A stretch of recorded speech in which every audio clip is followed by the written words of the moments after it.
Друзі, привіт! А у цьому відео я вам покажу, як швидко та легко пересаджувати перець з контейнера у окремі стаканчики, щоб коренева система перців не постраждала. І після такого пересаджування вони швидко почнуть зростати. Якщо ви дивилися мої минулі відео, я вам казав, що обов'язково при висіюванні насіння перців у контейнери потрібно покласти туди звичайний пакет. Для чого це потрібно? Подивіться, як легко тепер я дістаю з контейнера увесь перець.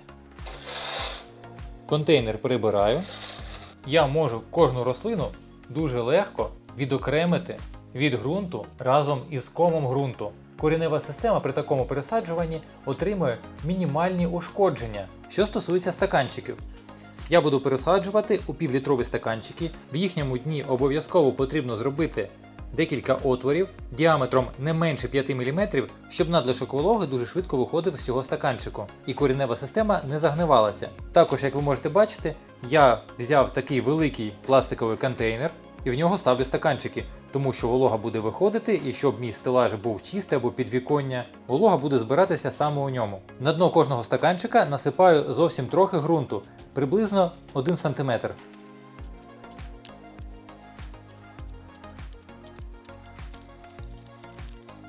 Розрівнюю його і притискаю. Потім відокремлюю перець, ось так, з комом землі.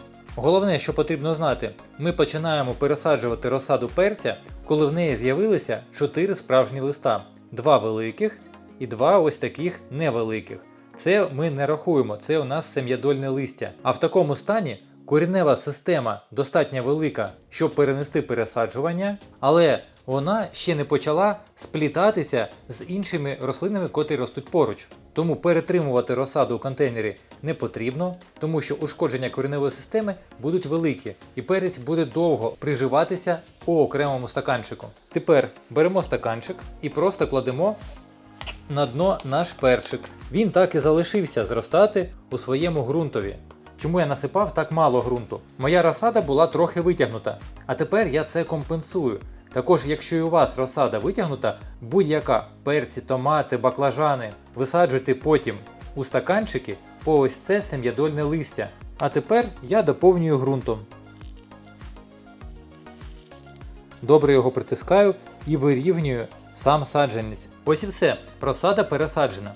Тепер по всьому стовбурі, котрий заглиблений у ґрунт, з'являться нові маленькі корінці, з'являються трошки довше, чим на томатах або баклажанах, але вони з'являться і увесь цей ґрунт буде заповнений кореневою системою.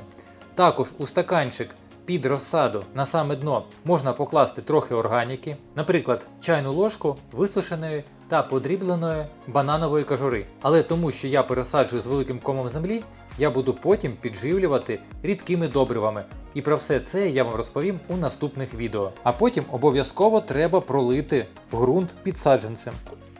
В мене ґрунт сухий, і я проливаю усю розсаду, поки із нижніх отворів не піде волога. Це означає, що увесь ґрунт вологий. І також, коли ви почнете пересаджувати розсаду, то хоча б за 5 годин до пересаджування не дуже сильно, але полийте свою розсаду, щоб ком з ґрунтом не розвалювався при пересаджуванні. Тому, друзі, якщо ви у цьому році не підкладували пакет у контейнер під розсаду, то наступного року обов'язково це зробіть. Як ви можете бачити, розсада пересаджується дуже легко, коренева система не травмується, розсада дуже швидко приживається і потужно потім зростає. Кому відео сподобалось, обов'язково поставте лайк, не забудьте поділитися цим відео з друзями, а також підписуйтесь на мій канал, щоб не пропускати вихід нових відео. Я вам бажаю вдалого дня і зустрінемось у наступних відео.